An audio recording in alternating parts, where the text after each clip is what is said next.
மிதுன ராசிக்காரர்கள். மிதுன ராசி அப்படின்னாவே ஒரு புத்திசாலிங்களோட ராசி. அப்புறம் வாக்குத்திறன் அதிகமாக இருக்கிறவங்களோட ராசி.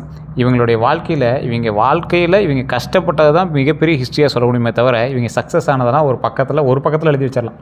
ஆனால் இவங்க கஷ்டத்தை சொல்லணும் அப்படின்னா ஒரு புத்தகமே தேவைப்படும். அந்த அளவுக்கு ஒரு மிகப்பெரிய கஷ்டவாளிகளாகவே சுயம்பாகவே உருவான ராசி மிதுன ராசி. அவர்களை ஏமாற்றியவர்கள் ரொம்ப அதிகம். அதை பற்றிலாம் நம்ம ஃபுல்லாக பார்க்கலாம். யார் யார் ஏமாற்றினாங்க, உங்களை யாரால் ஏமாற்ற முடியும், யார் யாருக்கெல்லாம் நீங்கள் ஏமாந்தீங்க அப்படிங்கிறது எல்லாத்தையுமே பார்க்கலாம். இந்த ராசி ஒரு புத்திசாலித்தனம் அப்புறம் வாக்குத்திறன்லாம் இருக்கக்கூடிய ராசி. நான் முன்னாடி சொல்லிட்டேன். வேகமாக யோசிக்கக்கூடிய திறன் யாருக்கு இருக்குது அப்படின்னா மிதுன ராசிக்காரர்களுக்கு தான் இருக்குது. டக்குன்னு ஒரு முடிவு ஈஸியாக கேப்சர் பண்ணிடுறாங்க. அது சரியாக தப்போ டக்குன்னு ஒரு முடிவு எடுக்கணும் அப்படின்னா இவங்களால் டக்குன்னு எடுக்க முடியும். ஆனால் சில சமயம் திடீர் முடிவு மாற்றத்தை ஏற்படுத்தும். டக்குன்னு முடிவு எடுத்தாலும் ஒரு மணி நேரம் கழிச்சு இதை இப்படி டைவெர்ட் பண்ணிக்கலாம், இப்படி சரி பண்ணிக்கலாம் அப்படிங்கிற மாதிரி சில விஷயங்களை டைவெர்ட் பண்ணுறதுல இவங்க ஒரு அதிபுத்திசாலி அப்படின்னு சொல்லலாம். சில சமயம் இது நடந்திருக்கும். சமூகமாக ஒரு இடத்துல இருக்கீங்க, உங்களை சுற்றி நிறையா பேர் இருக்காங்க அப்படின்னா அவங்கக்கிட்ட அப்படியே ஒரு எளிதில் பழகக்கூடிய ஒரு தன்மை சமூகமாக அப்படியே எல்லாத்துக்கிட்டையும் ஒரே ஆள் மாதிரி நம்ம எல்லாம் ஃப்ரெண்ட்ஸ்பா அப்படின்னு பழகக்கூடிய நபர்களில் இந்த மிதுன ராசிக்காரர்கள் ஒருத்தர். ஆனால் உள்ளுக்குள்ளே குழப்பம் இருக்கும். இவன் நல்லவனா கெட்டவனா, இவனை நம்பலாமா வேண்டாமா, இவனுக்கு செய்யலாமா செய்யக்கூடாதா, அந்த மாதிரி நிறைய விஷயங்கள் மனதுக்குள்ளே ஓடிட்டே தான் இருக்கும். இது மனசே அப்படி தான். இவங்களுக்கு மட்டும் ஒரு விஷயத்தை எடுத்துட்டாங்க சொல்லிட்டாங்க அப்படின்னா மனசுக்குள்ளே ஓடிட்டே இருக்கும், அப்படியே நச்சரிச்சிட்டே இருக்கும். அவ்வளோ சீக்கிரம் விட்டுட்டு அடுத்த வேலைக்கு போக மாட்டாங்க. ஏன்னா குழந்த மனசு அவங்களுக்கு, அதனால் வேறு வழியே இல்லை. அது உள்ளுக்குள்ளே போட்டு குழம்பிகிட்டே தான் இருக்கணும் அப்படிங்கிறத ஒரு காரணிகளாகவே நீங்கள் பிறப்புலேருந்தே அப்படி தான். அதனால் ஒன்றும் பண்ண முடியாது. அதில் புதிய விஷயங்களில் ஆர்வம் கொஞ்சம் அதிகரிக்கக்கூடிய திறன் உங்களுக்கு அதிகம். இதை ட்ரை பண்ணி பார்க்கலாம், அதை ட்ரை பண்ணி பார்க்கலாம், இது பண்ணால் நல்லாயிருக்கும், அதை பண்ணால் நல்லாயிருக்கும் அப்படிங்கிற மாதிரி யோசிக்கக்கூடிய திறன் உங்களுக்கு அதிகம். யாரால் உங்களை ஏமாற்ற முடியும் அப்படின்னா மிதுன ராசிக்காரங்க பொதுவாகவே சுலபமாக ஏமாற மாட்டாங்க. அவ்வளோ சீக்கிரம் ஏமாற மாட்டாங்க.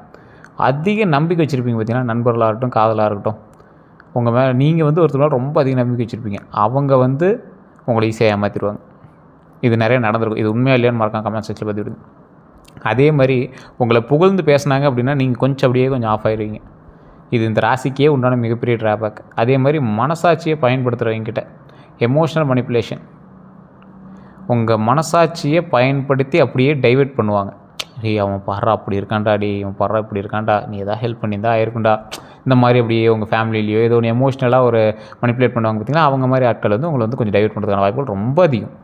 யாரை அவங்க ஏமாற்றுவாங்க அப்படின்னா நேரடியாக ஏமாறுவது உங்களுக்கு குறையுங்க. நீங்கள் யார் மூலமாக அவ்வளோ சீக்கிரம் நேரடியாக ஏமாற மாட்டீங்க. ஆனால் உணர்ச்சி நிலை மாறுவதால் வாக்குறுதி காப்பாற்றாமல் போகலாம். ஸோ அதனால் நிறைய விஷயங்கள் நீங்கள் ஏமாற்றலாம். தவறான தகவல்களும் பாதி உண்மையும் சொல்ல வாய்ப்பு இருக்குது. நீங்கள் யாரையும் ஏமாற்றணும் இது வரைக்கும் எதுவுமே பண்ணது கிடையாது. தவறான தகவல்கள் வந்தது, அதன் மூலமாக வேறங்கிட்ட அந்த டெசிஷனை சொல்கிறது, தகவலை சொல்கிறது, அதன் மூலமாக நீங்கள் பாதி உண்மையை சொன்னது உண்டு. இனி வரக்கூடிய நாட்களில் இந்த மிதுன ராசிக்கு எப்படி இருக்க போகுது, 12 நாட்கள் எப்படி இருக்க போகுது, அதில் முதல் ஆரம்பம் எப்படி இருக்க போகுது, முதல் 5 நாட்கள் சிறிய மன அழுத்தம் உங்களுக்கு இருக்குங்க. வேலை டிலே ஆகும். அது கொஞ்சம் தான், ஒன்றும் பெரிய இதெல்லாம் கிடையாது. கொஞ்சம் அப்படியே நிதானமாக ஹேண்டில் பண்ணிங்க அப்படின்னா அதுக்குமே ஒரு வழி உண்டு. இந்த டைமில் நீங்கள் கடவுள் வழிபாடு ரொம்ப முக்கியம். எந்த பரிகாரம் பண்ணணும், வீட்டிலேருந்து அதை எப்படி பண்ணலாம் அப்படிங்கிறது நான் வீடியோ ஃபுல்லாக பார்த்தீங்க அப்படின்னா சொல்கிறேன். அதே போல் நிறையா பேர் சார் நீங்கள் சொல்கிறதெல்லாம் ஓகேங்க, எல்லாமே 90% செட் ஆகுது, ஜோதிட ரீதியாக நாங்கள் பார்க்கணும் அப்படிங்கிறீங்க. ஏன்னா மிதுன ராசி இப்போ நான் சொல்கிறேன் அப்படின்னா கிட்டத்தட்ட இந்தியாவில் மட்டுமே 12-13 கோடி பேர் மேலே இருப்பான். எல்லாத்துக்கும் ஒரே மாதிரி நடக்குதுன்னா நடக்கிறதில்ல. காரணம் முன்னாடியே சொன்னது தான். ராசி வேறு, ராசி மட்டும்தான் மிதுனம், உள்ளே இருக்கிறது எல்லாம் வேறு, நட்சத்திரம் வேறு, தசாபுத்தி வேறு, உள்ளே இருக்கக்கூடிய லக்கினம் வேறு, இது மாதிரி நீங்கள் பிறந்த லொக்கேஷன் வேறு. நீங்கள் பிறந்த லொக்கேஷன் கரெக்டாக இருந்தால் தான் நீங்கள் பிறந்த நட்சத்திரமும் உங்களுடைய லக்கினமும் கரெக்டாக உட்கார முடியும்.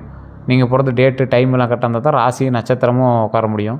ஸோ இந்த மாதிரி நிறைய விஷயங்கள் மாறுபட்டுச்சு அப்படின்னா, 1 டிகிரி மாறுபட்டுச்சு அப்படின்னா உங்களுக்கு நடக்கக்கூடிய தசாபுத்திகள் கிட்டத்தட்ட 6 மாதம் 1 வருடம் மாற்றம் ஏற்படும். கிரகத்தினுடைய பார்வை உங்களுக்கு எப்படி பார்க்குது அப்படின்னு. அதுக்கு தான் உங்களோட மேனுவல் புக்கு, நீங்கள் பிறந்தோடனே இதாம்பா உன்னோட மேனுவல் புக்கு அப்படின்னு ஒன்று கொடுத்துருப்பாங்க பற்றியில் உங்கள் ஜாதகம், அதை வச்சா தான் செக் பண்ண முடியும். அதை நீங்கள் யாராவது செக் பண்ண அப்படின்னா கீழே ஜோதிடனுடைய நம்பர் கொடுத்துருங்க. ஜஸ்ட் கால் பண்ணுங்கள். அவர்கிட்ட நீங்கள் பேசி உங்களுடைய பிறந்த தேதி, பிறந்த நேரம், பிறந்த ஊர் சொன்னீங்க அப்படின்னா A to Z கம்ப்ளீட்டாக சொல்லிடுவாங்க. இதை நீங்கள் ப்ரமோஷனாக எடுத்துட்டாலும் சரி, அப்பாயின்மெண்ட் பேசிஸில் மட்டும்தான் பார்ப்பார். நீங்கள் வேணும் அப்படின்னா மட்டும் நீங்கள் பார்க்கலாம். ஏன்னா ஒரு விவிஐபி ஜோதிடர். ஸோ அந்தளவுக்கு தான் இருக்கும். நீங்கள் அப்பாயின்மெண்ட் பண்ணால் மட்டும்தான் நீங்கள் பேச முடியும். ஸோ நீங்கள் வெயிட் பண்ணுற மாதிரி தான் இருக்கும். அப்படி ஐடியா இருக்கிறவங்க மட்டும் பண்ணுங்கள், ஒன்றும் ப்ராப்ளம் இல்லை. அதே மாதிரி அடுத்த 7 நாட்கள், முதல் 5 நாட்களில் சிறிய மன அழுத்தம் இருக்கிறதுக்கான வாய்ப்புகள் உண்டு. அதுக்கப்புறம் வேலை டிலே ஆகும். அதுக்கப்புறம் கொஞ்சம் சரியாயிடும். அடுத்த 7 நாள் நல்ல செய்தி உங்களுக்கு வருங்க. வாய்ப்பு அதிகமாகவே இருக்குது. ஒன்றும் பெரிய பிரச்சனைலாம் கிடையாது. அடுத்த 7 நாளில் நல்ல செய்திகள் வரப்போகுது. பண வரவு சிறிது கூட போகுது. பண வரவு எப்படி சார் கூடும்? ஏற்கனவே செஞ்சுட்டு இருக்கிற தொழில் இல்லையா, இல்லை எப்படி? ஏற்கனவே செஞ்சுட்டு இருக்கிற தொழிலில் ஓரளவுக்கு ஒரு சின்ன ஹைக் கிடைச்சா கூட ஒரு பெரிய விஷயம் தானே. ஸோ சின்ன ஹைக்காவது உங்களுக்கு வந்து உண்டாகுங்க. அதனால் நீங்கள் வந்து கவலைப்பட தேவையில்ல. பழைய நண்பரோட தொடர்பு வருங்க. பழைய நண்பர்கள் யார்? அவங்க மூலமாக ஒரு தொடர்பு வந்து உங்களுக்கு கிடைக்க ஆரம்பிக்கும். கவனமாக இருக்கணும். எதில்? வாக்குவாதத்தை தவிர்த்துக்கணும். அதுதான் மெயினுங்க. வாக்குவாதத்தை தவிர்த்துட்டிங்க அப்படின்னா ரொம்ப நல்லது. பழைய நண்பர்கள் தொடர்பு வரும், கவனமாக இருங்க, வாக்குவாதத்தை தவிர்த்துக்கோங்க. அதுதான் உங்களுக்கு வந்து மெயினாக சொல்லக்கூடிய ஒரு விஷயம் அப்படின்னு சொல்லலாம். மே மாதம் அப்படின்னு பார்த்திங்கன்னா வேலை தொழிலில் முன்னேற்றம் மெதுவாக இருக்கும், ஆனால் நிலையான வளர்ச்சியாக இருக்கும். இந்த ராசிக்காரர்கள் எப்போவுமே இப்போதைக்குன்னு பண்ண மாட்டாங்க. எது பண்ணாலும் லைஃப் லாங்காக எங்களுக்கு செட் ஆகணும் அப்படிங்கிற மாதிரி பண்ணுவாங்க. சில சமயத்தில் வேணால் இப்போதைக்கு அதை பண்ணலாம், அப்புறம் நம்ம சரி பண்ணிக்கலாம் அப்படின்னு பண்ணிங்களே தவிர, முழுமையாக ஒரு ப்ரீ பிளான்டாக ஒர்க்காக இருக்கணும், நம்ம மைண்டை வந்து ஃபிக்ஸ் பண்ணி அதுக்காகவே செட்டில் பண்ணணும் அப்படிங்கிற மாதிரி நிறைய வந்து நீங்கள் உங்களுடைய வேலைகளை வந்து நீங்கள் அதிகமாக இன்வால்வ் பண்ண ஆரம்பிப்பீங்க. உங்களோட டைம் ஸ்பெண்ட் பண்ண ஆரம்பிப்பீங்க. இந்த ராசிக்காரர்களுக்கு பணம் அப்படின்னு பார்க்கும்போது செலவு அதிகம், சேமிப்பு கவனிக்க வேணும். செலவுகள் உங்களுக்கு அதிகம், சேமிப்பு நீங்கள் கவனிக்கணும் அப்படிங்கிறத மைண்டில் ஞாபகம் வச்சுக்கோங்க. உடல் ஆரோக்கியம் ரொம்ப முக்கியம். நரம்பு சோர்வு, தூக்கம் குறைவு, இதெல்லாம் வந்து ரொம்ப உங்களுக்கு வந்து ஏற்கனவே வந்து உங்களுக்கு சிக்கல்களில் இருந்த விஷயங்கள் இதெல்லாம். ஸோ அதெல்லாம் வந்து ரொம்ப டீப்பாக செக் பண்ணி அதெல்லாம் வந்து கரெக்டாக பார்த்துக்கிட்டு உடம்பு ஆரோக்கியமாக வச்சுட்டிங்க அப்படின்னா இன்னும் நீங்கள் வந்து செயல்படலாம். குதிரை வேகத்தில் செயல்படலாம், இன்னும் 10 குதிரை வேகத்தில் நீங்கள் வந்து செயல்படலாம். ஸோ உடல் ஆரோக்கியத்தில் மட்டும் நீங்கள் ரொம்ப எச்சரிக்கையாகணுங்கிறது மைண்ட் நல்லா ஞாபகம் வச்சுக்கோங்க. நரம்பு சோர்வு, நரம்பு சம்மந்தப்பட்ட விஷயங்கள் எதுவாக இருந்தாலும் உடனே டாக்டரை பார்த்துருங்க. உங்களுக்கு தலை வலிச்சாலும் சரி, இல்லை கை கால் வலிச்சாலும் சரி, இல்லை ஒரு நரம்பு வலி மாதிரி தெரியுது சார் அப்படின்னா உடனே டாக்டரை பார்த்துணும். உடம்புல எந்த விஷயமா இருந்தாலும் உடனே டாக்டரை பார்த்துணும். நீங்களே ஒரு வைத்தியர் மாதிரி யூடியூப் பார்த்துட்டு கூகுளில் பார்த்துட்டு சரி பண்ணுற விஷயங்கள் உங்களுக்கு அதிகமாகவே உண்டு. அதனால் நீங்கள் அதை மாதிரி பண்ண வேண்டாம். டாக்டரை பார்த்து செக் பண்ணிங்க அப்படின்னா உடம்பு ஆரோக்கியமாக வச்சுக்கலாம். காதல், குடும்பம் அந்த மாதிரி விஷயத்தில் வந்து பார்த்திங்கன்னா சிறிய மிஸ் அண்டர்ஸ்டாண்டிங் இருக்கிறதான வாய்ப்புகள் கொஞ்சம் அதிகம். பேசி தீர்த்துக்கலாம். ஸோ எதுவாக இருந்தாலும் பேசி கொஞ்சம் நிதானமாக பொறுமையாக அதை வந்து சால்வ் பண்ணிக்கிறது ரொம்பவே நல்லதுங்க. தமிழ் புத்தாண்டில் சித்திரை மாத பலன் அப்படின்னு பார்க்கும்போது நிறைய பேர் தமிழ் புத்தாண்டில் சித்திரை மாதம் பிறந்ததுலேருந்து சார் நிறைய வீடியோக்களை சொல்லியிருக்காங்க, நல்லா இருக்குன்னு சொல்லியிருக்காங்க, சூப்பராக இருக்குன்னு சொல்லியிருக்காங்க அப்படிலாம் நீங்கள் வந்து சொல்லுவீங்க. சார் நல்லா இருக்குங்க, மிதுன ராசிக்கு நல்லாவே இருக்குது. இருந்தாலும் மிதுன ராசியில் இருக்கிற எல்லாருக்கும் நல்லா இருக்குமான்னு கேட்டால் டவுட்டு தான். காரணம் என்னங்கிறது நீங்கள் ஃபஸ்ட்டு தெரிஞ்சுக்கணுங்க. நான் முன்னாடியே சொன்னதான், உங்களோட ஜாதகம் வேறுங்க. எல்லா மிதுன ராசிக்காரனும் ஒரே மாதிரி நடந்தால் மிதுன ராசியில் ஒருத்தனை திடீர்னு லாட்ரி டிக்கெட் அடிச்சிருக்கோம், உங்களுக்கே அடிக்கலன்னு நீங்கள் யாராவது கேட்கலாமா வேண்டாமா? ஆமாம் தானே? ஸோ அப்படின்னா நீங்கள் என்ன பண்ணணும்? உங்களுடைய ஜாதகம்னு ஒன்று இருக்குது. உங்களோட தசாபுத்தி எதை பார்க்குது?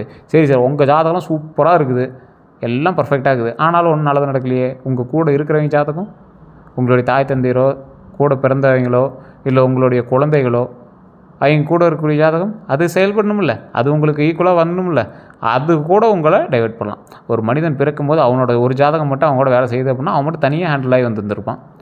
அவன் கூட இருக்கக்கூடிய மற்றவர்களுடைய ஜாதகமும் மேட்ச் ஆனால் மட்டும்தான் இவங்க வந்து மேலே வர முடியும். அப்படிங்கிறது ஒரு குடும்ப ரீதியான ஜாதக உண்மை அப்படிங்கிறத மைண்டில் ஞாபகம் வச்சுக்கணும். ஜாதக ரீதியாகவே நீங்கள் உருவாக்கிய உங்களது உயிரணுவிலிருந்து வந்த, நீங்கள் யார் உயிரணுவிலிருந்து வந்தீங்களோ அவங்களுடைய ஜாதகம் உங்களுக்கு செயல்படும். அதுதான் மெயின். ஸோ அதுதான் வந்து ரத்த பந்தம் வந்து சொந்த பந்தம், அதை தான் வந்து ஜாதகத்துலேயும் சொல்லப்படுது. ஸோ அதனால் நீங்கள் சொந்தங்கள் வேண்டாம் அப்படின்னு சொன்னாலும் கூட இருக்கிறீங்க ஒவ்வொருத்தரும் நிறைய பேருக்கு உங்களுக்கு தெரியுமா என்னன்னு தெரில, இது நிறைய பேர் விளையாட்டாக கூட எடுத்துக்கிங்க, இப்படிலாம் இருக்குமா அப்படின்னு எடுத்துக்கிங்க. ஒரு பிரபலமான சில கம்பெனிகளில் முக்கியமான போஸ்டிங்கில் இருக்கிறவங்கள ஜாதகம் பார்த்து தான் உட்கார வைப்பாங்க, தெரியுமா? இது நிறைய பேர் ஏற்றுக்க கூட மாட்டீங்க. இப்படிலாம் இருப்பாங்களா இந்த காலத்தில் அப்படின்னு? கண்டிப்பாக உண்டுங்க. பிரபலமான ஒரு கம்பெனியில் ஒரு முக்கியமான போஸ்ட்டில் இருக்கிறவர், கிட்டத்தட்ட இயர்லி க்ரோஸில் சேலரி வாங்கக்கூடிய ஒரு இயர்லி ஆனுவல் இன்கம், ஒரு ஜாதகம் பார்த்து தான் உட்கார வச்சுருக்காங்க. அந்த போஸ்டிங்கில் அவர் இருந்தால் லாபகரமான சில விஷயங்கள் நடக்குமா அப்படின்னு. 10ல் ஒரு தொழில் பண்ணுறவங்க அதில் உட்காரக்கூடிய ஒரு ஆளை லாபகரமான ஆளாக தான் உட்கார வைக்கணும் அப்படிங்கிறதுக்காக அப்படி உட்கார வச்சுருக்காங்க. இதெல்லாம் நீங்கள் நம்ப மாட்டீங்க. மோஸ்ட்லி ஒவ்வொருத்தர் பிரபலமான சில விஐபி ஜோதிடர்கள்கிட்ட ஜோதிடம் பார்க்கக்கூடியவங்க எல்லாமே இப்படி தான் இருக்காங்க. அடுத்து என்ன பண்ணணும், அடுத்த மாதம் என்ன பண்ணணும், அடுத்த வாரம் என்ன பண்ணணுங்கிறதோட அப்டேட்டாக கேட்டுட்டு தான் பண்ணிகிட்டு இருக்காங்க. நிறைய பேருக்கு தெரியறதில்ல, அதை பெருசாக கண்டுக்க மாட்டீங்க. சரி சார், இந்த சித்திரை மாதத்தில் நிறைய பேர் நல்லது நடக்கும்னு சொன்னாங்க. அதான் மிதுன ராசிக்காரர்களுக்கு ஓரளவு தான் நல்லது நடந்திருக்கு. உங்களுக்கான காரணம் என்ன, இனி எப்படி இருக்க போகுது அப்படிங்கிறது நான் சொல்கிறேன், நோட் பண்ணிக்கோங்க. சித்திரை மாதத்தில் பாதி நாள் கடந்தாச்சு, அடுத்தது வைகாசியே பிறக்க போகுது. அந்த சித்திரையிலேருந்து வைகாசி தொடர வரைக்கும் ஒரு 12 நாட்கள் இருக்குது பார்த்தீங்களா, அதுதான் இப்போ எப்படி இருக்குன்னு நான் சொல்ல போகிறேன். பாதி சித்திரை கடந்தாச்சு, புதிய தொடக்கம் நல்லது. இப்போ நீங்கள் ஏதாவது ஒரு விஷயத்தை தொடங்குறீங்க, ரொம்ப நல்லதாக அமையும். ஒன்றும் கவலைப்படாமல் பொறுமையாக நிதானமாக பண்ணலாம். ஆனால் அதீத முதலீடுகள் கொஞ்சம் கட்டுப்படுத்தணும். வேலை மாற்றம், புதிய திட்டம் ஆரம்பிக்கலாம். புதிய திட்டம்னா என்ன? புதுசாக ஏதாவது ஒரு திட்டம் போட்டு அந்த திட்டத்தின் மூலமாக பல விஷயங்களை உருவாக்கி அந்த விஷயத்தின் மூலமாக ஒரு விஷயத்தை எக்ஸிக்யூட் பண்ணலாம். அது ரொம்ப நல்ல ஒரு முன்னேற்றம் தரும். குரு பார்வை இருந்தால் அதிர்ஷ்டம் கூடும். குரு பார்வை அப்படிங்கிறது எதை பேஸ் பண்ணி வருது? குருவினுடைய பார்வை இருந்தால் அதிர்ஷ்டம் கூடக்கூடிய ஒரு நேரமாக அமையுது. குரு பார்வை அப்படிங்கிறது நிறைய பேருக்கு குரு இருந்தாவே ரொம்ப நல்லது அப்படின்னு சொல்லுவாங்க. குரு எந்த இடத்துல பார்க்குறாரு அப்படிங்கிறது தான் நல்லது, அதிர்ஷ்டம் எல்லாமே இருக்குது. ஸோ குரு பார்வை இருந்தால் அதிர்ஷ்டம் கூடும் அப்படிங்கிறது உண்மை. இந்த டைம் நடக்குது. குடும்பத்தில் சந்தோஷம் மெதுவாக உயரும். குடும்பத்தில் இருக்கக்கூடிய சந்தோஷம் மெதுவாக அப்படியே ஸ்டெப்பாக உயரக்கூடிய ஒரு தருணமாக இந்த காலகட்டத்தில் அமையுதுங்க. அதே போல் தொழில் வருமானம் எப்படி இருக்குது அப்படின்னு பார்த்தீங்கன்னா, மிதுனத்திற்கு ஏற்ற துறைகள் மீடியா, மார்க்கெட்டிங்கு, விற்பனை, ஐடி, கம்யூனிகேஷன், ட்ராவல், டீச்சிங் இந்த மாதிரி விஷயங்கள்லாம் உங்களுக்கு நல்லா உதவும். இதில் மீடியா, மார்க்கெட்டிங், விற்பனையெல்லாம் ஓரளவுக்கு இந்த டைம் உங்களை வந்து தூக்கிடும். ஐடி, கம்யூனிகேஷனில் ரெகுலர் எப்பயும் போல உங்களுக்கு போய்ட்டுருக்கும். ட்ராவல், டீச்சிங் எல்லாமே ஓரளவுக்கு கரெக்டாக அப்படியே மீடியமாக போய்ட்டுருக்கும். ஸோ இந்த வருமானம் அப்படிங்கிறது ஒரு மாதம் உயரும், அடுத்த மாதம் குறையும், ஃப்ளக்சுவேஷனாக இருக்கும். இது எப்போ சொல்கிறது, இந்த தமிழ் புத்தாண்டுலேருந்தே அப்படியே ஏற்ற இறக்கமாக தான் இருக்கும். பெரிய உங்களுக்கு இதெல்லாம் இருக்காது. சைடு இன்கம் கொஞ்சம் நல்லாயிருக்கும். ரொம்ப நீங்கள் எதிர்பார்க்குற அளவுக்கு இல்லைனாலும் உங்களை சாட்டிஸ்ஃபை பண்ணுற அளவுக்கு இருக்கும். இதுதான் ரியலிஸ்டிக். எடுத்த உடனே உங்களுக்கு லாட்ரி டிக்கெட் அடிக்கும், நீங்கள் ஜெயிப்பீர்கள், கடவுள் உங்களை ஆசீர்வதிப்பாருன்னா நம்மளால சொல்ல முடியாது. என்ன ப்ராக்டிக்கலோ அதை நம்ம சொல்கிறோம், அவ்வளோதான். ஸோ இதுவுமே உங்களுடைய ஜாதகத்தை பார்த்தா இன்னும் அக்யூரேட்டாக சொல்ல முடியும். அது வந்து பிரபல ஜோதிடர் நம்பர் கொடுத்து நீங்கள் வேணும்னா பயன்படுத்திக்கோங்க. இது நீங்கள் ப்ரொமோஷன் ஆக்டிவிட்டி தான். குடும்ப வாழ்க்கை அப்படின்னு பார்க்கும்போது பேசுவதால் பிரச்சனை தீரும். உட்காந்து பேசணும். நீங்கள் உட்காந்து பேசணும். சின்ன சின்ன சண்டை சச்சரவுகள் லைட்டாக அப்படி வந்து போகும். அந்த இடத்துல நீங்கள் பேசணும், கோபப்படாமல் பேசணும். உங்களுடைய ஸ்பௌஸுடன் இருக்கக்கூடிய பேஷன்ஸ் முக்கியம். உங்கள் கூட இருக்கக்கூடிய யாராக இருந்தாலும் சரி. அதே போல் சகோதரர் மூலமாக உதவி கிடைக்கக்கூடிய ஒரு தருணம். வாயை கொடுத்து கெடுத்துக்காதீங்க. கூட பிறந்தவங்களால கொஞ்சம் நல்ல ஆதாயங்கள் இருக்குது, சொத்து பிரச்சனையோ அதெல்லாம் தீர்க்கக்கூடிய விஷயங்களாக இருந்தது அப்படின்னா உட்காந்து பேசினா நன்மை உண்டு அப்படிங்கிறது மைண்டில் ஞாபகம் வச்சுட்டு அடுத்த ஸ்டெப் பண்ணுங்கள். உடல் ஆரோக்கியம் மிதுன ராசிக்காரர்களுக்கு முக்கியமாக சொல்லக்கூடிய விஷயமே இதுதாங்க, உடல் ஆரோக்கியம். உடல் ஆரோக்கியத்தில் கவனமாக இருக்க வேண்டிய சில முக்கியமான ராசியில் மிதுன ராசியும் ஒன்று. கவனிக்க வேண்டியது நரம்பு பலவீனம் மட்டும் கொஞ்சம் செக் பண்ணிக்கோங்க. சளி, காற்று பிரச்சனை, மன அழுத்தம் இதெல்லாம் கொஞ்சம் கரெக்டாக செக் பண்ணிவிட்டு உடம்பு ஆரோக்கியமாக நிதானமாக ஒரு ரியலிஸ்டிக்காக வச்சுட்டிங்க அப்படின்னா ரொம்ப நல்லதுங்க. யோகா, நடைப்பயிற்சி நல்லது. யோகா, நடைப்பயிற்சிலாம் நல்ல ஒரு நிதானமாக அமைதியாக நீங்கள் பண்ணிக்கணும்னா ரொம்ப நல்லது. நீங்கள் வந்து உங்களை உடம்பையும் நீங்கள் கரெக்டாக அப்படியே மெயின்டைன் பண்ண ஆரம்பிக்கணும், மனதையும் கரெக்டாக மெயின்டைன் பண்ண ஆரம்பிக்கணும். அப்புறம் தொழில், குடும்பத்தை கரெக்டாக மெயின்டைன் பண்ண ஆரம்பிக்கணும். இந்த டைமில் வந்து எதையுமே வந்து அவசரப்படாமல் டென்ஷன் ஆகாமல் பண்ணிங்கன்னா ரொம்ப நல்லதுங்க. பண வரவு அப்படின்னு பார்க்கும்போது சடன் மணி வரும். சடனாக டக்குன்னு மணி அமௌண்ட் வரக்கூடிய ஒரு தருணம். போனஸு, அன்எக்ஸ்பெக்டட் மணி. ஆனால் செலவு கட்டுப்படுத்தலை அப்படின்னா சேமிப்பு வந்து இல்லை அப்படின்னு தான் அர்த்தம். செலவை கட்டுப்படுத்தியே ஆகணும். செலவை கட்டுப்படுத்திங்கன்னா தான் அடுத்து ஏதாவது ஸ்டெப்பே எடுக்க முடியும். சடன் மணி வரும், அன்எக்ஸ்பெக்டடாக மணி வரும். அதுக்கு தகுந்த மாதிரி செலவுகளை கட்டுப்படுத்தியே ஆகணும். காசு வந்துருச்சு, இன்றைக்கி ஒரு கார் வாங்கிட்டு வந்துடலாம். உங்களுக்கு தேவையா அப்படிங்கிறத பார்த்துட்டு அதுக்கப்புறம் அதை ஸ்பெண்ட் பண்ணணும். இன்றைக்கி ஒரு 1000 500 வர வேண்டிய இடத்துல இன்றைக்கி 1000 வந்திருக்கு, இன்றைக்கி போய் ட்ரீட் வச்சிடலாம். உங்களுக்கு பின்னாடி கடன் இருக்குங்கிறத நீங்கள் மறந்துட்டீங்க. உங்களுக்கு என்னென்ன தேவைகள் இருக்குது அப்படிங்கிறத நீங்கள் மறந்துட்டீங்க. இந்த மிதுன ராசிக்காரர்கள் பின்னாடி எத்தனை கஷ்டங்கள் இருந்தாலும் அந்த கஷ்டத்தை மறந்து அன்னைத்து காலகட்டத்துக்கு மட்டுமே பார்க்குறதுனாலேயே நிறைய கஷ்டங்கள் நீங்கள் அனுபவிச்சிருக்கீங்க. அதே போல் உங்கள் நண்பர்களும் உங்கள்கிட்ட பேசணும், பழகணவன், அக்கா, தங்கச்சி எல்லாருமே ரொம்ப பாசம் உங்களுக்கு. அந்த பாசத்தினுடைய வெளிப்பாடு நீங்கள் எல்லாமே கேட்டால் நீங்கள் எது வேணாலும் எடுத்து கொடுத்துருவீங்க. இவன் கேட்டால் எது வேணாலும் கொடுக்குறான், இவன்கிட்ட கேட்டால் கொடுப்பான் அப்படின்னு அவங்க வராங்க. மற்றவங்களை பார்க்கும்போது இவன் இழுச்சு வாயம்பா அப்படின்னு தோணலாம். அதே போல் உங்களுக்கு பார்க்கும்போது அவன் என்ன பண்ணால் அதுக்கு என்ன அப்படிங்கிற மாதிரி தான் உங்களுக்கு தோணும். உங்களுக்கு அதுக்கான ரியலிஸ்டிக்கான ஒரு விஷயமே தெரியாது. உங்கள்கிட்ட வாங்குறவனும் உங்களுக்கு ஈக்குவலானவன் தான், உங்களவுக்கு பணம் வச்சுருக்கிறவன் தான். அவன் சேமிப்பில் போட்டிருக்கான், நீங்கள் கடன் கொடுத்துட்டு வச்சுருக்கீங்க. அது ஒன்றும் உங்களுக்கு லாபகரமான கடன் கிடையாது. வட்டி வாங்கி அது மாதிரிலாம் கடன்லாம் நீங்கள் போட கிடையாது. ஒரு உதவியாக பண்ணுறீங்க. அதன் மூலமாக உங்களுக்கு என்ன பலன்? நீங்களே கடன் இருக்கீங்க, நீங்கள் ஒருத்தனுக்கு வந்து இனாமாக கடன் கொடுக்குறீங்க. லோன் வாங்கி நீங்கள் வாங்கிக்கிறீங்க, ஒருத்தன் இனாமாக கொடுக்குறீங்க. அது என்ன பலன்? நீங்கள் இழிச்சவன் அப்படின்னு தானே பேர். அவன் என்ன சார் சொந்தம் சார், சொந்தத்தை கொடுக்காமல் எப்படி சார் அப்படி இப்படிலாம் நிறைய பேர் சொல்லுவீங்க. அது உங்களுடைய விருப்பமானது. மிதுன ராசிக்காரர்கள் ஏமாற்றவர்கள், ஏமாற்றப்பட்டவர்கள் அப்படிங்கிறது நிறையா பேருக்கு தெரியும். இப்போ நான் சொன்னதெல்லாம் வந்து உண்மையாக இல்லையான்னு சொல்லுங்கள். நீங்கள் நல்லவன் சொல்லிவிட்டால் 10 ரூபா எடுத்து கொடுத்துருவீங்க அந்த மாதிரி. ஸோ அந்த மாதிரி ஒரு மனநிலை கொண்ட, குழந்தை மனம் கொண்ட ஒரு நபர் நீங்கள். ஸோ பண வர விஷயத்தில் மட்டும் கொஞ்சம் எச்சரிக்கையாக இருந்தீங்க அப்படின்னா நீங்களாம் அடுத்த ஒரு 1.5 வருஷம் 2 வருஷத்தில் நீங்கள் ஊருக்குள்ளே ஒரு முக்கிய புள்ளி. பண விஷயத்தில் நீங்கள் முன்னாடியே அதை சரி பண்ணி தான் நீங்கள் இந்நேரம் ஒரு முக்கிய புள்ளியாக இருந்திருப்பீங்க பண விஷயத்தில். குண விஷயத்தில் இன்றைக்கும் நீங்கள் தான் பெரியார். இந்த ஆள் குணம் நல்ல குணையா, யாரை பார்த்தாலும் நல்லா பேசுவான், யாரை பார்த்தாலும் எழுந்து நின்று பேசுவான், இவன் தான் ஒரு தனி மனிதன், எவ்வளோ வளர்ச்சி வந்தாலும் இவன் மற்றவங்களை மறக்க மாட்டான். இந்த மாதிரி விஷயங்கள் தான் முன்னேற்றி கொண்டுவதற்கு மிக சிறந்த பாதைகளாக அமையுதுங்க. எப்பேற்பட்ட நபர்களும் சரி குணம் சரியாக இருந்தால் மட்டும்தான் பணமும் கையில் தங்கும். உங்களுடைய குணம் நல்லா இருக்குது, சில டைம் வந்து பணம் உங்கள் கையில் இல்லாமல் இருக்கலாம், முக்கியமான டைமில் பணம் வந்து நம்ம கைக்கு வந்துடும். ஸோ அதனால் பயப்படவும் தேவையில்லை, கோவப்படவும் தேவையில்லை, டென்ஷன் ஆகவும் தேவையில்லை. அதே போல் முக்கியமாக உங்களுக்கு சொல்லணும் அப்படின்னா, முடிவு எடுக்கும்போது அவசரம் வேண்டாம். ஏதாவது ஒரு விஷயம் முடிவு எடுக்கிறீங்க, ஒரு அவசரமான இது எடுத்தே ஆகணும் அப்படிங்கிற கண்டிஷனில் யோசித்து எடுக்கலாம், ஒன்றும் பிரச்சனை இல்லை. டக்குன்னு எல்லாம் முடிவு எடுக்கணும்னு அவசியம் இல்லை. அவசரம் எதுக்கு எடுத்தாலும் அவசரம். ஒரு டக்குன்னு கையில் ஒரு அமௌண்ட் கிடைக்குது, கார் வாங்குறீங்க, டக்குன்னு ஒரு அமௌண்ட் கிடைக்குது, லேண்டு டாக்குமெண்ட்ஸ்லாம் செக் பண்ணாமல் லேண்ட் வாங்குறீங்க, இந்த மாதிரி நிறைய விஷயத்தில் அவசரம். யாரையும் அதிகம் நம்பாதீங்க, இதுதான் உங்களுக்கு மெயினான ஒரு விஷயம். யாரையும் அதிகம் நம்பாதீங்க, நம்பவும் வேண்டாம். கம்யூனிகேஷன் தான் உங்களுடைய பலமோ பலவீனமோ. நல்லா பேசுங்க, பேசினா உளறிடாதீங்க. உங்களுடைய இன்கம்மை வெளியே சொல்லாதீங்க, உங்களுடைய வரவுகளை வெளியே சொல்லாதீங்க. பெருமை வந்து நீங்கள் வந்து கொஞ்சம் தற்பெருமைவாதி தான், ஒன்றும் தப்பாலாம் இல்லை, தற்பெருமைவாதி தான். உங்களுடைய தற்பெருமைகளை வெளியே சொல்வதன் மூலமாக உங்களுக்கு ஒரு எனர்ஜி கிடைக்குது, ஒரு பூஸ்ட் கிடைக்குது அப்படின்னா அதை வெளியே சொல்ல வேண்டாம். அதனால் கந்திஷ்டிப்படுது அப்படிங்கிறது மைண்டில் ஞாபகம் வச்சுக்கோங்க. அதே போல் கம்யூனிகேஷன் தான் உங்களுக்கு நல்ல ஒரு பலமும் பலவீனமும் சொன்னேன். எந்த அளவுக்கு பலம் அப்படின்னா, பணம் சம்பாதிப்பதற்கு உங்களுக்கான கம்யூனிகேஷன் பலம், குடும்பத்தில் உறவுகளை சேர்ப்பதற்கு கம்யூனிகேஷன் பலம். அதே குடும்பத்தில் அமைதியாக பேசினால் அந்த கம்யூனிகேஷன் பலமாக அமையும். கொஞ்சம் சவுண்ட் விட்டு அது இதுன்னு டென்ஷன் ஆகி பேசுனீங்க அப்படின்னா அது பலவீனமாக தான் இருக்கும். தேவையில்லாத சண்டை சச்சரவுகளுக்கு ஆளாகாதீங்க. ஸோ கம்யூனிகேஷன் தான் உங்களுடைய பலமும் பலவீனமும். அதே போல் உங்களுடைய பிறந்த தேதி, நேரம், இடம் வைத்து உங்களுடைய தனிப்பட்ட ஜாதகத்தை கணித்து சொல்ல முடியும். கீழே இருக்கக்கூடிய நம்பருக்கு நீங்கள் காண்டாக்ட் பண்ணிங்க அப்படின்னா A to Z கம்ப்ளீட்டாக சொல்லிடுவாங்க. நீங்கள் நிறைய பேர் இதை நம்பாமல் இருக்கலாம். இன்றைக்கும் பிரபலமான பல நடிகர், நடிகைகள், அரசியல் பிரமுகர்கள் இவர்கிட்ட ஜோதிடம் பார்த்துட்டு தான் இருக்காங்க. உங்களுக்கு ஐடியா இருந்தால் மட்டும் கால் பண்ணுங்கள், இல்லைனா வேண்டாம்.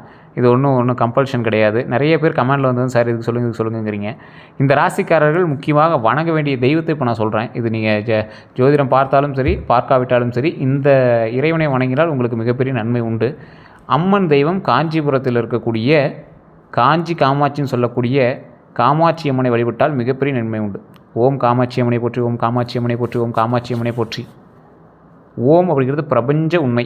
அந்த ஓம் அப்படிங்கிறது தான் உலகளாவிய மந்திரமே. அதை தாண்டி ஒரு மந்திரமே கிடையாது. மற்றது எல்லாமே சாமியை வர்ணிக்கக்கூடிய, சுவாமியை வாழ்த்தக்கூடிய பாடல்களும் அதனுடைய வார்த்தைகளும் மட்டும்தான்.